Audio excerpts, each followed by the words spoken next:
اعوذ باللہ من الشیطان الرجیم، بسم اللہ الرحمن الرحیم۔ ناظرین، آج کی گفتگو انشاءاللہ امید ہے کہ ہم سب کے لیے مفید ثابت ہوگی۔ آج ہمارے بیچ ہمارے دوست خالد صاحب بیٹھے ہوئے ہیں، ان کا ایک سوال ہے اور اس تعلق سے گفتگو کی شروعات ہوتی ہے۔ جی السلام علیکم۔ وعلیکم السلام۔ جی بتائیں۔ یہ کہا جاتا ہے کہ دنیا سرائے فانی ہے، دنیا سرائے فانی ہے، آپ کی کیا رائے ہے؟ ایک تو سرائے بھی ہے اور اوپر سے فانی بھی ہے۔ جی دیکھیے، یہ اس کانٹیکسٹ میں ہے کہ جو بھی آیا ہے اس کو جانا ہے، مسافر خانہ۔ لیکن اس میں جو سب سے خاص بات ہے، جو سب سے اہم بات ہے، وہ یہ سمجھنے کی ہے کہ اسی سرائے میں رہ کے، اسی سرائے میں اپنا وقت گزار کے ہمیں وہ سارا عمل کرنا ہے، اس تمام چیزوں کو، ان تمام احکامات کو جو احکام اللہ اور اللہ کے رسول صلی اللہ علیہ وسلم کی جانب سے صادر ہوئے ہیں، ان تمام احکامات پہ مکمل طور سے عمل کرنا ہے، اور اسی سرائے میں کیے ہوئے ہمارے جو کام ہیں، اسی سرائے میں کیے ہوئے ہمارے جو عمل ہیں، اسی کی بنیاد پر ہمارا آگے کا فیصلہ ہونا ہے۔ تو یہ سرائے کوئی اتنی ہلکی پھلکی چیز نہیں کہ اس کو اتنی ہلکی طرح سے لے لی جائے کہ بھئی ٹھیک ہے، وہ ایک ہوٹل میں گئے اور ایک رات دو رات رکے، اس کے بعد چلتے بنے۔ نہیں، یہ جو سرائے ہیں اس کو بہت بڑے کانٹیکسٹ میں دیکھنا پڑے گا، بہت بڑے کانٹیکسٹ میں۔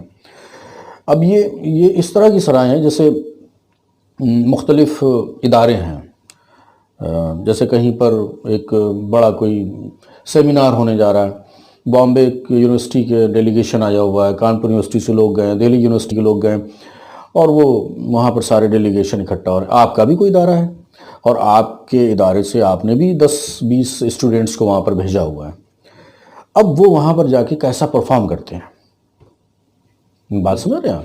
وہ کیسا پرفارم کرتے ہیں، کتنے ڈسپلنڈ وے میں رہتے ہیں، ان کا جو معاملات ہیں، ان کا مینر، ان کا ایٹیکیٹ، ان کے ٹوٹل ان کا جو بیہیویئر ہے، وہ لوگوں کو کتنا امپریس کرتا ہے، اور اس کے بعد وہ جو وہاں پر جو کمپٹیشن ہے، جو بھی ان کو پرفارم کرنا ہے، اوورآل ان کا کیا معاملہ رہتا ہے۔ اگر ان کا پرفارمنس اچھا نہیں رہا، اگر ان کا ایٹیکیٹ اچھا نہیں ہے، بیہیویئر اچھا نہیں ہے، تو الٹیمیٹلی ان کی بھی پوزیشن خراب ہوگی اور آپ کی بھی خراب ہوگی، آپ کے ادارے کی بھی خراب ہوگی کہ بھئی فلانی یونیورسٹی سے، فلانے ادارے سے، فلانے کالج سے یہ ڈیلیگیشن آیا اور اس کا معاملہ اتنا خراب رہا۔ اب یہاں پر جو سوال کھڑا ہوتا ہے وہ یہ ہے کہ یہ جو سرائے ہیں، اس سرائے میں جو لوگ آتے ہیں اور ٹھہرتے ہیں، جاتے ہیں، وہ مختلف قسم کے اداروں سے آتے ہیں۔ جیسے حضرت موسیٰ علیہ السلام کے ماننے والے ہیں، یہاں پر ڈیلیگیشن سمجھ لیجئے، ایک بڑا سا ڈیلیگیشن ہے۔ اس سے بھی زیادہ بڑا کرسچینٹی کا معاملہ ہے، حضرت عیسیٰ علیہ السلام کے ماننے والے ہیں۔ ہمارے مہاتما بدھ کے بہت سے فالوورز، کروڑوں فالوورز ہیں۔ اس کے بعد لارڈ رام ہیں، لارڈ کرشنا ہیں، ان کے کروڑوں فالوورز ہیں۔ اور اسی میں ایک ایسا بھی ڈیلیگیشن ہے جو آقا نبی کریم صلی اللہ علیہ وسلم،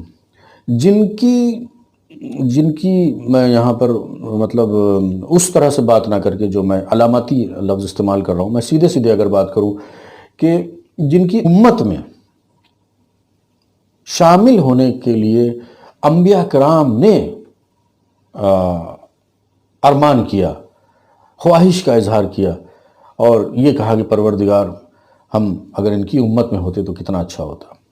تو اتنی افضل اور اتنی شاندار امت کا فرد ہونا، یعنی کہ اب میں پھر اس پہ آتا ہوں، علامتی لفظ پہ، کہ اس ڈیلیگیشن کا حصہ ہونا۔ اب یہ سارے لوگ وہاں پر اکٹھا ہو رہے ہیں کہیں پر، تو ایسے میں کیا یہ انتہائی افسوس کی بات نہیں ہے؟ اس وقت موجودہ دور میں، یا پیچھے سے جو چلتا چلا آ رہا ہے کچھ معاملات، اور اس وقت جو بالکل دور جدید میں جب ہم دیکھتے ہیں کہ ہمارا ٹوٹل جو ہماری امیج ہے وہ اتنی زیادہ خراب ہو چکی ہے، ہماری پوزیشن لوگوں کی نظر میں اتنی بری ہو چکی ہے، نہ تو ہمیں اس بات کا لحاظ ہے کہ ہم کس اسکول کے سے آئے ہیں اور ہم کس ہستی سے جڑے ہوئے ہیں، کس ہستی کے امتی ہیں، ہم کون سے ڈیلیگیشن کو ریپرزنٹ کر رہے ہیں، ہمیں اس بات کا لحاظ نہیں رہا، ہمیں اس بات کا خیال نہیں رہا، ہم نے اس بات کے بارے میں غور کرنا ہی چھوڑ دیا۔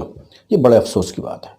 اب میں علامتی بات کر رہا ہوں، لیکن وہ بات بالکل صاف ہے لوگوں کے لیے، ناظرین بھی اس چیز کو بہت اچھی طرح سمجھ رہے ہوں گے۔ میں کیا کہنا چاہتا ہوں کہ ہم حضور نبی کریم صلی اللہ علیہ وسلم کی امت کے فرد کے طور پر ہمارا جو پرفارمنس ہونا چاہیے، ہمارے جو معاملات ہونے چاہیے، وہ یہی ہونے چاہیے تھے جو آج ہیں۔ یقینی طور سے یہی کہنا پڑے گا کہ ایسا کچھ نہیں ہے، ہم بہت بڑے خسارے میں ہیں، اور اس کے سبب، اس کے جو اسباب ہیں وہ ہم جانتے ہیں، سمجھتے ہیں، لیکن عمل نہیں کرنا چاہتے۔ ہمیں اس بات کا لحاظ نہیں رہا کہ کائنات کی بزرگ ترین ہستی، اللہ کی جو اتنی بڑی ذات ہے، اس ذات کے محبوب حضور پاک صلی اللہ علیہ وسلم سے ہمارا جڑاؤ ہے، تو ہمارے افکار، ہماری عادات، ہماری فکر، ہمارا تمدن، ہماری تہذیب، ہمارا بیٹھنا، ہمارا کیسا ہونا چاہیے؟ افسوس کی بات ہے، انتہائی افسوس کی بات ہے۔ اب یہ جو سرائے ہے، یہ جو جہاں پر سب لوگ اکٹھا ہو رہے ہیں، یہ کوئی 4، 6، 8، 10، 20 کمروں کی سرائے تھوڑی ہیں۔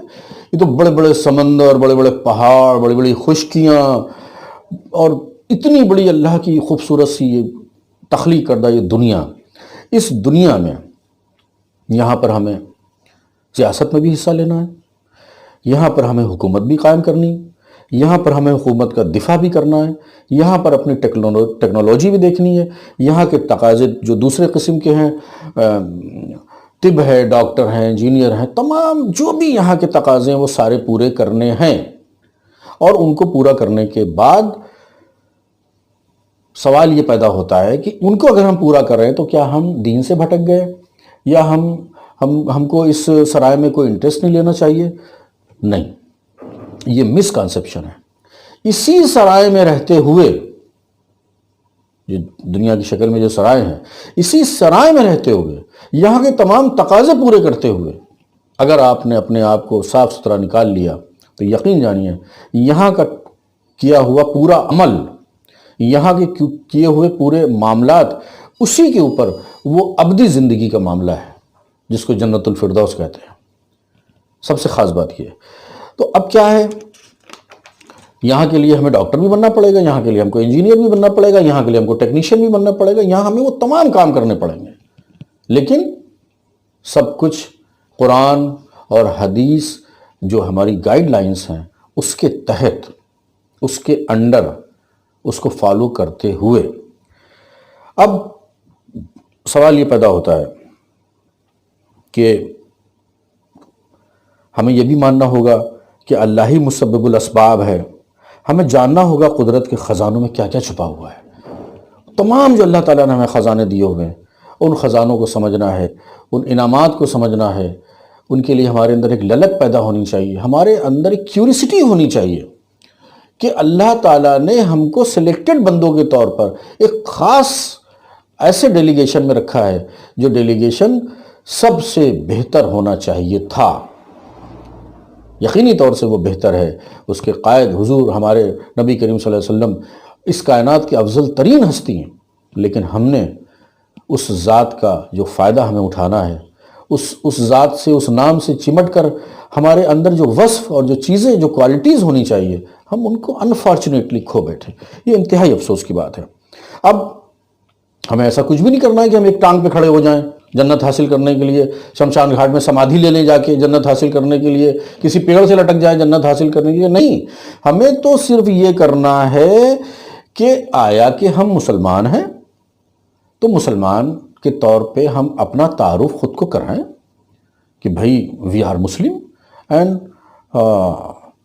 what the meaning of Muslims، ہمیں اپنے آپ سے یہ سمجھنا ہے۔ یہاں پہ سوال اٹھتا ہے کہ قوم کے طور پہ ہمارا جو بکھراؤ ہے، ہاں، یہ بڑا اہم اور بڑا نازک سوال ہے۔ اور دنیا کے بارے میں ہمارا کیا سوچ ہونی چاہیے؟ دیکھیے، دنیا کے بارے میں وہی میں بتا رہا ہوں کہ دنیا کے بارے میں ہماری سوچ یہ ہونی چاہیے کہ دنیا میں ہمارے کیے ہوئے جو بھی عمل ہیں اسی پہ سارا دار و مدار ہے آخرت کا، ٹھیک ہے۔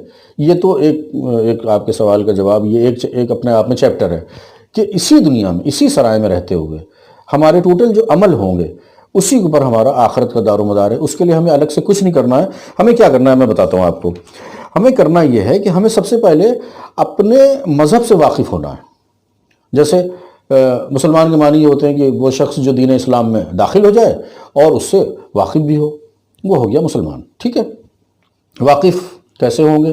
داخل تو ہم ہیں، اللہ تعالیٰ نے ہم کو آلریڈی داخل کر دیا، یہ اس کی مہربانی ہے، یہ اس کا ہمارے اوپر خاص کرم ہے، لیکن واقف ہم کتنا ہیں؟ واقفیت کے نام پر جو اندھیرا چھایا ہوا ہے دراصل وہ سب سے بڑی پرابلم ہے۔ واقفیت کا نام. اگر ہم واقف ہو جائیں گے تو کیا ہوگا کہ ہمیں نمازیں آ جائیں گی, ماں باپ کی عزت کرنے لگیں گے, بڑوں کی عزت کریں گے, چھوٹوں پر شفقت کریں گے, پڑوسیوں کا پورا خیال رکھیں گے, اہل محلہ کے لیے ایک بہترین فرد ثابت ہوں گے. جہاں رہیں گے وہاں ہماری ذات سے لوگوں کو پروفیٹیبلٹی ہوگی, اس سے ہماری ذات سے لوگوں کو فائدہ ہوگا, لوگ ہمارے پاس آئیں گے, ہم بے حیائی بے شرمی سے بچیں گے, ہم ایسے کوئی کام نہیں کریں گے جو ہمیں الگ لوگوں سے نمایاں کریں گے. ہمارے جو کارنامے ہوں گے, ہمارے معاملات ہوں گے, ہمارا رہن سہن, بزنس میں لوگ ہم سے بزنس کریں گے تو ان کو سکون ملے گا کہ نہیں بھائی ان کے ساتھ کام کر رہے ہیں, کوئی مسئلہ نہیں, کیونکہ کہیں بھی پیسہ ڈوبنے کا ڈر نہیں. معاملات لوگوں کے ہمارے ساتھ ہوں گے, اس میں بھی لوگوں کو سکون ہوگا. جب ہم مانیں گے, واقف ہوں گے اور اس پہ عمل پیرا ہوں گے تو ہمارا حساب کتاب یہ ہوگا جیسا کہ پہلے مسلمانوں کا ہوا کرتا تھا کہ مسلمانوں کے کردار اور ان کے افکار دیکھنے کے بعد لوگ اس قدر متاثر ہوتے تھے اور یہ کہتے تھے کہ دیکھیے صاحب یہ مسلمان اتنے اچھے لوگ ہوتے ہیں, اور لوگ مسلمان ہو جایا کرتے تھے. ایون یہاں تک ہوتا تھا, پوری قومیں مسلمان ہو جاتی تھی کہ یہ لوگ تو اتنے اچھے ہیں. مسلمانوں نے جہاں کہیں حکومت کی وہاں پھر لوگوں کو تلوار کے زور سے مسلمان نہیں کیا, بلکہ اپنی اخلاق, اپنی محبت, اپنے ٹوٹل ان کا جو ایز اے ہول جو کریکٹر مسلمانوں کا آتا تھا اس طور پہ. تو یہ چیز ہے. اب آپ کا دوسرا سوال یہ تھا قومیت کے طور پہ. دیکھیے انفارچونیٹلی اس ٹائم پر ایک قوم کے طور پر ہمارا شیرازہ پوری طرح سے بکھر چکا ہے. ایک قوم کے طور پر ہمارا شیرازہ پوری طرح سے بکھر چکا ہے اور ہم اپنی ذاتی زندگی جی رہے ہیں. قومیت ختم ہو گئی پوری طرح سے. اب اس کے لیے کیا کرنا ہوگا؟ یہ تو ایک بیماری سامنے آ گئی کہ بھائی قومیت ختم ہو گئی ہے, ہمارا شیرازہ بکھر چکا ہے اور سب کچھ گڑبڑ چل رہا ہے, ہم ذاتی زندگی جی رہے ہیں. اب آج کا تیسرا سوال جو جیسے آپ نہیں, ابھی آپ کا جو دوسرا سوال ہے میں اس پہ رہتا ہوں کہ اس میں ہمیں کیا کرنا ہوگا قومیت والے معاملے میں. تو دیکھیے اس کے لیے میں کچھ ٹیکنیکل چیزیں آپ سے ڈسکس کرنا چاہوں گا. کیا ہے کہ ہم انفارچونیٹلی کچھ اس طرح سے بٹ گئے ہیں, بکھر گئے ہیں, کچھ ایسی چیزیں ہو گئی ہیں. تو اگر ہم اپنے آپ کو اس طور پہ سمیٹ لیں اور ہمارے اندر وہ جذبہ پیدا ہو جائے کہ ہمارے یہاں اجتماعیت بہت ضروری ہے. جو جماعت کی نمازیں ہوتی ہیں اس کے پیچھے بھی یہ حکمت عملی ہے کہ لوگ ایک ساتھ اکٹھا ہوں گے. عیدین کی نمازیں ہوتی ہیں اس کے پیچھے بھی یہ حکمت عملی ہے کہ لوگ ایک ساتھ اکٹھا ہوں گے. اور وہ لوگ جو تواتر سے ریگولرٹی کے ساتھ بالکل نمازیں ادا کرتے ہیں, مسجد میں جاتے ہیں تو لوگوں کا ملنا جلنا, آپس میں انٹریکشنز ہوتے ہیں. کوئی نہیں گیا تو لوگوں کو فکر ہوتی ہے کہ بھائی کوئی کیوں نہیں آیا, ان کے گھر گئے پہنچے, خیریت ہے, کیا ہے, بیمار ہیں, دکھی ہیں. تو اس طرح سے سوسائٹی میں ایک دوسرے سے جڑاؤ پیدا ہوتا ہے. پھر وہ محلے کے بعد اپنا علاقہ, شہر, اور شہر کے بعد وہ ملک, اس طرح سے وہ اجتماعیت پیدا ہوتی ہے. لیکن بدقسمتی سے وہ چیز پوری طرح سے ختم ہو گئی. لوگ مسافہ بھی آپس میں کرتے ہیں تو نظریں نہیں ملاتے ہیں. یہ حالت ہو چکی ہے. ذاتی زندگی اس قدر ذہن پہ سوار ہو گئی ہے, صرف اپنی ذات, اس کے آگے کوئی کچھ دیکھنے کو تیار نہیں ہے. یہ چیز اس کو ختم کرنے کے لیے میں ابھی آپ نے ایک سوال چھیڑا تھا جو میں نے اس وقت آپ کو روک دیا تھا, میں چاہوں گا کہ اس سوال کو بھی آپ کر دیں تو میں اس کو ملا کے پھر بات کروں. ہماری اتنی بڑی آبادی جی, اور رہبروں کے نام پہ پورا کھانا کھا لیے, ہاں, آگے کچھ دکھتا نہیں ہے. ہماری اتنی بڑی آبادی, رہبروں کے نام پہ پورا کھانا کھا لی, کہیں کچھ نہیں دکھ رہا ہے. ہماری اجتماعیت ختم ہو گئی, لیڈرشپ نہیں ہے, قومیت کے نام پہ ہمارا شیرازہ بکھرا ہوا ہے.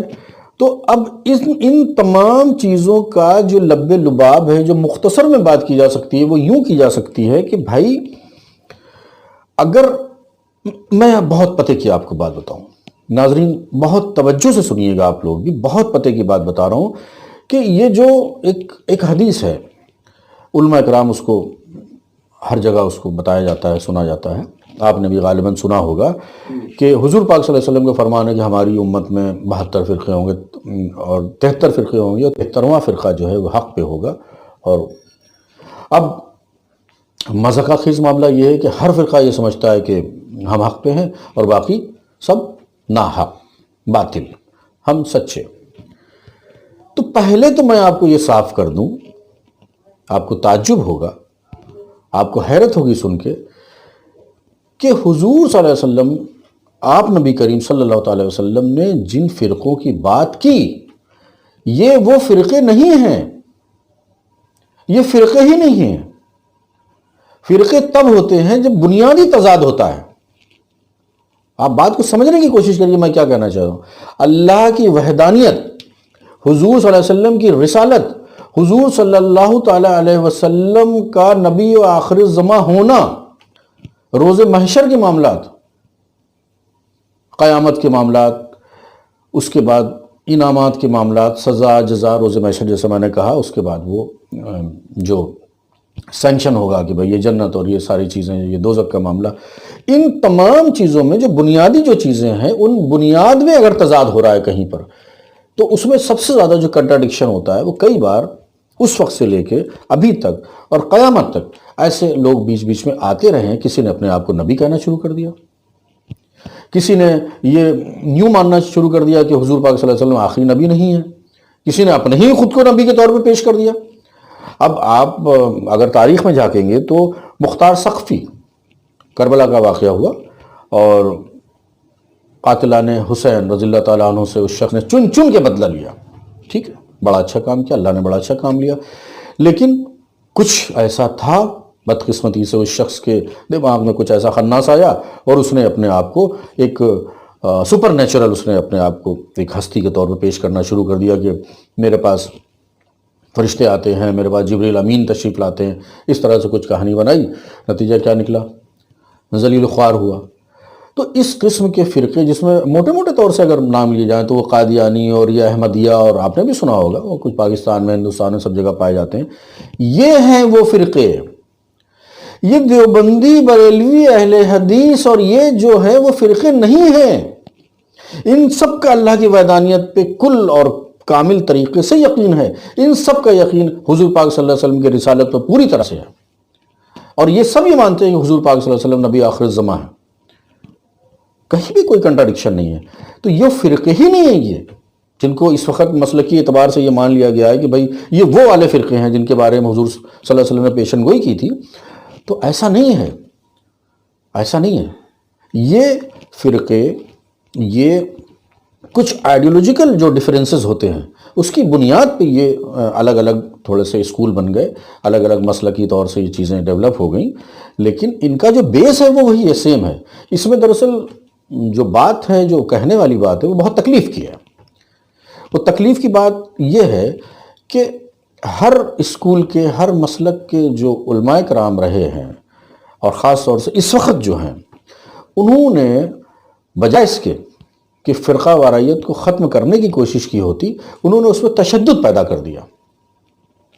اور جاہل عوام کو، وہ عوام جو ڈاکٹر تو ہو سکتی ہے، انجینئر تو ہو سکتی ہے، ٹیکنیشین تو ہو سکتی ہے، کمپیوٹر سائنٹسٹ بھی ہو سکتے ہیں، لیکن چونکہ ان کے پاس مذہب کی تعلیم نہیں ہے، ان کے پاس دین کا علم نہیں ہے، انہوں نے خود سیکھنا اور سمجھنا چھوڑ دیا اور ان ایسے مولویوں کے چکر میں وہ پڑ گئے، شارٹ کٹ اپنایا کہ جو انہوں نے کہا منوان اسی کو صحیح سمجھ لیا. یہاں پہ آپ کا نہیں، میں بات پہلے پوری کر دوں کہ اس میں ہاں سب سے خاص بات یہ ہے کہ دیکھیے، اگر مثال کے طور پر میں کہوں اونچا پاجامہ، چھوٹی سی بات ہے، اونچا پاجامہ، تو کیا بریلوی فرقے کے عالم صاحب نہیں جانتے ہیں کہ اس کا کیا ٹخنے کا کھلا ہونا ضروری ہے؟ وہ بھی جانتے ہیں، ان کا کھلا بھی رہتا ہے، لیکن عوام میں وہ اتنا زور نہیں دیتے ہیں. دوسری طرف کیا ہے، اتنا زور ہے کہ کیا کہنا. تو یہ جو چیزیں ڈیولپ کی گئی ہیں، جو پہچانیں بنا دی گئی ہیں اور لوگوں کو فرقوں میں بانٹ دیا گیا ہے، یہ کوئی اچھا کام نہیں ہے. میں بتا رہا ہوں، جواب نہیں دیتے بنے گا اللہ کے حضور، جواب نہیں دیتے بنے گا، حضور پاک صلی اللہ علیہ وسلم کا سامنا نہیں کرتے بنے گا. پھر یہ جو عمل ہو رہے ہیں اس ٹائم پہ، کیونکہ صرف ہماری اجارہ داری چلتی رہے، اور اس اجارہ داری کو توڑنے کا واحد ایک ہی ذریعہ ہے. ایک بدقسمتی سے دیکھیے، ہماری قوم کے اندر جیسے ایک برہمن واد سا معاملہ ہو گیا ہے کہ بھئی وہ جتنا بھی مذہبی معاملات ہیں وہ سارے کے سارے وہ دیکھیں گے، پنڈت لوگ دیکھیں گے، اور باقی کام ہم لوگ ہیں، کوئی بھی معاملہ ہے وہ لوگ دیکھیں گے. آج ہم نے وہی کر دیا. چھوٹے چھوٹے معاملے میں توبہ کر کے کہہ رہا ہوں، میں علماؤں کی ان کی پوزیشن کو میں کوئی ڈیگریڈ کرنے کی کوشش نہیں کر رہا ہوں، لیکن جو سچائی ہے اس کو بیان کرنا ضروری ہے. سچائی کیا ہے؟ سچائی یہ ہے کہ فرقہ وارائیت کو ہوا ہمارے علماؤں نے ہی دی ہے، جبکہ اس کو ختم کرنے کی ضرورت ہے، یونائٹ ہونے کی ضرورت ہے. یہ کوئی بڑا کام نہیں ہے یونائٹ ہونا، یہ کوئی بڑا کام نہیں ہے. دیکھیے اس میں اگر میں یہ کہوں کہ ایک ایسا ادارہ ہو، جیسے ابھی آپ نے بات کر رہے تھے آپ ہمارے جو رہبری والی، اب یہاں پر میں آتا ہوں کہ اگر ہم موٹے موٹے طور سے مان لیتے ہیں کہ ہم 20 کروڑ ہیں، ٹھیک ہے، اور 20 کروڑ میں آپ بتا رہے ہیں کہ جیسا کہ آپ نے اپنے درد کا اظہار کیا کہ بالکل خانہ خالی، اندھیرا چھایا ہوا، کہیں کچھ نہیں، ایک آدھ نام کوئی اوپر ایسے تیرتے رہتے ہیں، تو آخر یہ منظر کیوں بن گیا؟ ہمارے یہاں اجتماعیت ختم ہو گئی، ہماری قومیت ختم ہو گئی، ہمارا شیرازہ بکھر گیا اور ہمارے پاس کوئی رہنما نہیں رہا. ایسا کیوں ہوا؟ ایسا اس لیے ہوا کہ اس مسلک کا آدمی ہے، وہ اس مسلک کے رہنما کی بات ماننے کو تیار نہیں. اگر کوئی عالم یا کوئی ویسا کچھ کہنا چاہتا، اس کا ہے تو اس کی بات نہیں، اس کا ہے تو اس کی بات نہیں. میں یہاں پہ اس کا سالوشن پیش کرتا ہوں. کسی ایک کو ماننا ممکن نہیں ہے. چلیے مسلکی اعتبار سے اپنے اپنے ادارے بنائیے، اپنی اپنی آرگنائزیشنز بنائیے، اور آخر میں بالکل اپیکس الٹیٹیوڈ پہ، بالکل اوپر جا کر جو ان کا ہیڈ ہو، وہ سارے کیا آپس میں ایک دوسرے سے کوارڈینیشن نہیں کر سکتے ہیں؟ کیا دیوبندی جو اس کے ہیڈ ہوں اپنے ادارے کے، بریلوی کے ہیڈ ہوں، اہل حدیث کے ہیڈ ہوں، یہ کیا آپس میں کوارڈینیشن نہیں کر سکتے؟ ان کا تال میل نہیں ہو سکتا معاملات پہ؟ اور مل جل کے متفقہ علیہ اگر وہ کوئی فیصلہ سنا دیں، کوئی بات کہہ دیں، تو کیا وہ نہیں ہو سکتی ہے؟ کیا یہ ممکن نہیں ہے؟ ناممکن نہیں ہے، مشکل بھی نہیں ہے، کرنے کی بات ہے. بھائی ابھی ہمارے سامنے جو جمعیت العلماء ہند، جس کے جو صدر ہیں سید اسد مدنی صاحب، مان لیجئے بریلوی ان کو نہیں فالو کریں گے، چلیے کوئی بات نہیں، تو آپ کا اپنا ادارہ ہو اور اس کے جو ہیڈ ہوں وہ ان سے رابطہ قائم رکھیں، ان کے ٹچ میں رہیں، کوارڈینیشن بنا رہے. اسی طرح سے کوئی اہل حدیث کے بھی ہوں، اور پھر وہ وہاں اس لیول پہ، اوپر کے لیول پر وہ آپس میں کچھ ایسا ماحول بنائیں کہ کسی بھی معاملے میں، کسی بھی نقطے پہ، کسی بھی ایشو پر وہ کوئی ایک بات جاری کر دیں جو پوری قوم اس کو ماننے کے لیے تیار ہو جائے. کیا ایسا نہیں ہو سکتا ہے؟ یہ ہو سکتا ہے. ناظرین میں جو بات کہہ رہا ہوں، میری بات پہ توجہ دیں اور اس پہ غور کریں اور اس کو ڈسکس کریں سوسائٹی میں. یہ ضرورت ہے اس وقت کی. دس از دا نیڈ آف دی آرس. یہ اس وقت کی اہم ترین ضرورت ہے. اس کے بغیر گاڑی نہیں چلنے والی. اس کے جس طرح سے ہمارا شیرازہ بکھرا ہوا ہے، اس کو سمیٹنے کا یہی ایک واحد راستہ ہے. ہمیں کہیں نہ کہیں منظم ہونا ہے، کہیں نہ کہیں جا کر. اسی طرح سے اگر ہم بکھرے رہے، مثال کے طور پہ ابھی کئی جگہ یہ سننے میں آیا کہ وہاں پر کچھ لوگوں نے پولیس کے اوپر حملہ کر دیا، ڈاکٹروں پہ حملہ کر دیا، اور یہ کہا کہ بھائی وہ NRC کے تعلق سے آئے ہیں اور گھما کے اور یوں پوچھ رہے ہیں اور یہ کر رہے ہیں وہ کر رہے ہیں. تو کیا کسی جگہ پر کچھ لوگ گورنمنٹ کی مخالفت کر کے پار پا لیں گے؟ اس مسئلے کا حل کیا ہے؟ اس مسئلے میں پوری قوم کو ایک گائیڈنس ملنا چاہیے، اوپر سے ملنا چاہیے کہ بھائی سید مدنی صاحب انہوں نے یہ کہا ہے کہ آپ کے پاس اگر اس تعلق سے لوگ آتے ہیں تو آپ اس کا بائیکاٹ کر دیجئے.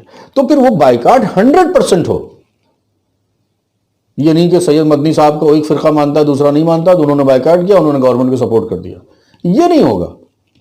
تو اس کے لیے جو ہمارا کوارڈینیشن ہے وہ اوپر جا کے ہائر لیول پہ جہاں پر سارے لوگ بیٹھے ہوں، وہ آپس میں ان کا کوارڈینیشن ہونا چاہیے. لیکن افسوس کی بات یہ ہے کہ تعصب کا زہر اتنا زیادہ سرایت کر گیا ہے کہ میں کیا بتاؤں. لیکن بہرحال نا امید ہونے کی ضرورت نہیں ہے. اور اسی چیز میں اسی کو میں آگے بڑھاؤں، اسی بات کو آگے بڑھاتے ہوئے ایک آپ سوال کر رہے تھے. سوال اور ہے جی، کیا دنیاوی علم حاصل کر کے ہم حضور کی اس نصیحت کو پورا کر سکتے ہیں جو تعلیم یا علم کے تعلق سے؟ جی دیکھیے، مشہور حدیث ہے، میں 2-3 کوٹ کروں گا. ایک تو یہ ہے کہ حضور پاک صلی اللہ علیہ وسلم نے فرمایا کہ علم کا حاصل کرنا ہر مرد اور عورت پر فرض ہے۔ دوسری حدیث ہے، اس میں ایک چیز اور جڑ جاتی ہے کہ علم کا حاصل کرنا ہر مرد اور عورت پر فرض ہے، چاہے اسے چین تک کا ہی سفر کیوں نہ کرنا پڑے۔ تیسری ایک حدیث اور ہے جس کا مفہوم اردو میں یوں ہے کہ علم حاصل کرو گود سے، ماں کی گود سے لے کر قبر تک، یعنی کہ ایج کی کوئی بائنڈنگ نہیں ہے، آپ علم ہمیشہ کبھی بھی حاصل کر سکتے ہیں۔